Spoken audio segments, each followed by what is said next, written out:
ओम भगवद्गीताय नमो नमः। ओम परमात्माय नमो नमः।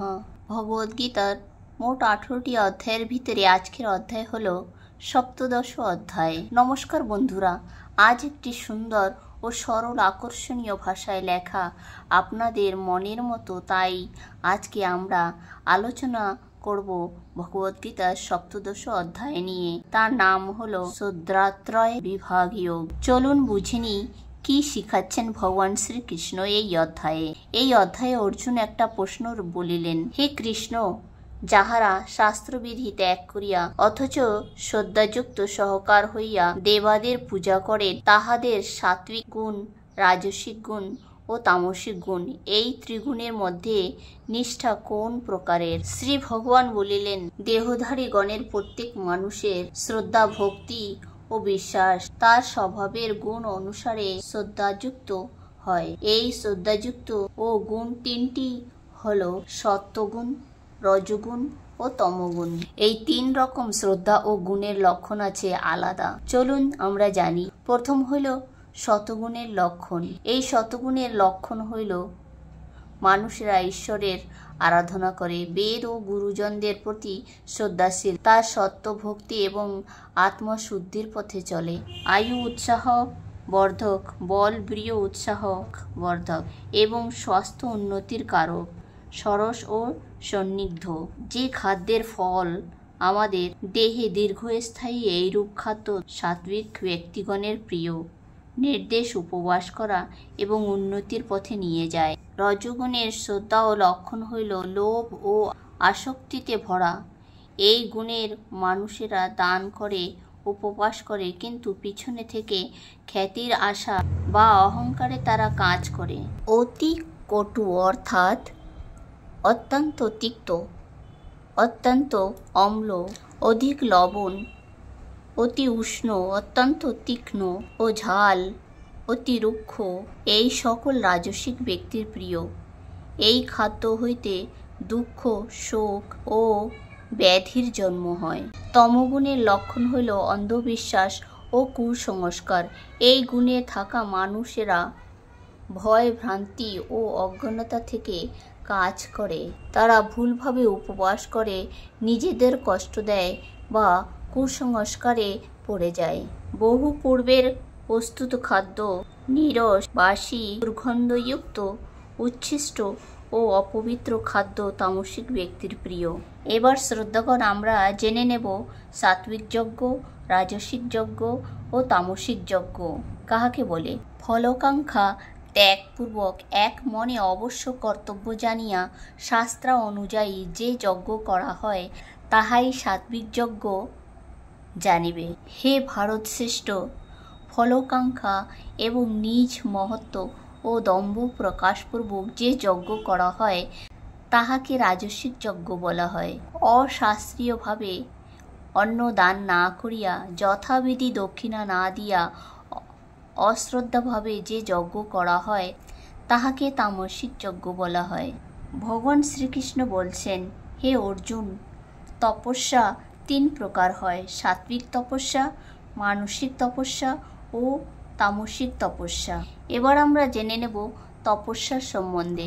ফলকাঙ্ক্ষা ত্যাগ করিয়া একাগ্র মনে ও পরম শ্রদ্ধা সহকারে, এই তিন প্রকারের তপস্যা অনুষ্ঠানকেই সাত্বিক তপস্যা বলা হয়। লোকের প্রশংসা, লাভ এবং পূজা পাইবার দম্ভে যে আচরণ করা হয়, তাহাই রাজসিক তপস্যা বলা হয়।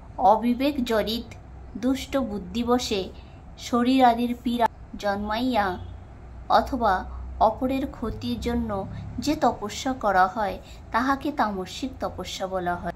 এই সবগুলো তপস্যার থেকেও আলাদা আছে, যা সবার ভিতরে কিছু কিছু থাকে, যেমন শারীরিক তপস্যা, মানসিক তপস্যা ও বাচিক তপস্যা।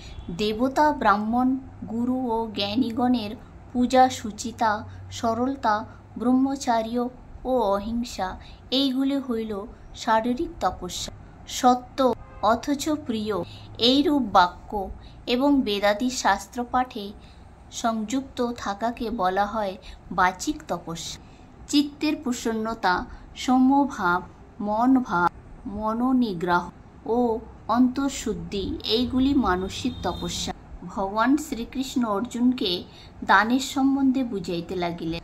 দান করা কর্তব্য, বিবেচনাপূর্বক দেশকাল পাত্র বুঝিয়া যে দান করা হয় তাহাকে সাত্বিক দান বলে। পরের উপকারের আশায়, ফলকাঙ্ক্ষায় কিংবা মন ক্লেশে যে দান করা হয় তাহাকে রাজস্বিক দান বলা হয়। অশুচি স্থানে, অশুদ্ধ অবস্থায় ও অসম্মানে যে দান করা হয় তাহাকে তামসিক দান বলে। ওম, তৎ ও সৎ এই তিনটি ব্রহ্মের নাম। ইহার দ্বারা ব্রহ্ম সৃষ্টির প্রথমে যজ্ঞকর্তা। ব্রাহ্মণও যজ্ঞের হেতু বেদ সৃষ্টি করিয়াছিল। এই জন্য ওঙ্কার, ওম শব্দ উচ্চারণপূর্বক সর্বদা শাস্ত্রোক্ত যজ্ঞ দান তপস্যা সম্পন্ন করা কর্তব্য। তৎশব্দ উচ্চারণ করিয়া মুক্তিকামীগণ ফলকাঙ্ক্ষা ত্যাগ করিয়া নানাবিধি যজ্ঞ তপস্যা দান প্রভৃতি ক্রিয়া সম্পাদন করিয়া থাকে। হে পার্থ, সমস্ত বস্তুর ব্রহ্মভাব নির্দেশ এবং যাবতীয় সাধুত্বে সৎশব্দ প্রযুক্ত হয়। কর্মেও সৎশব্দ উচ্চারণ করা হয়। যজ্ঞ, তপস্যা ও দানে যে নিষ্ঠা তাহাতেও সৎ শব্দ ব্যবহার করা হয়। ঈশ্বর উদ্দেশ্যে যে কর্ম করা হয় তাহাকেও সৎ বলা হয়। হে পার্থ, অশ্রদ্ধাপূর্বক যজ্ঞ, দান, তপস্যা ও অন্যান্য যাহা অনুষ্ঠিত হয় তাহা সমস্তই অসৎ বলিয়া জানিবে। যেই সকল অসৎ ইহালোকে বা পরলোকে কোথাও কোনো শুভফল হয় না। শেষে ভগবান শ্রীকৃষ্ণ বলছেন, শ্রদ্ধা হোক সবার ভিতরে, শ্রদ্ধা হোক শতগুণের, যা মানুষকে সত্য জ্ঞান আর মুক্তির পথে নিয়ে যায়। তাই বন্ধুদের উদ্দেশ্য যুক্তি, বিশ্বাস ও হৃদয় দিয়ে শ্রদ্ধা করুন। ঈশ্বরকে ভালোবাসুন, ঈশ্বরকে বোঝার চেষ্টা করুন। এইখানেই ইতি শ্রদ্ধাত্ময় বিভাগ যোগ নামক সপ্তদশ অধ্যায় সমাপ্ত হলো। ভিডিওটি ভালো লাগলে সাবস্ক্রাইব করুন, লাইক দিন, বন্ধুদের সঙ্গে শেয়ার করুন, কমেন্টে লিখুন আপনি কোন গুণের নিজেকে দেখতে পছন্দ করবেন।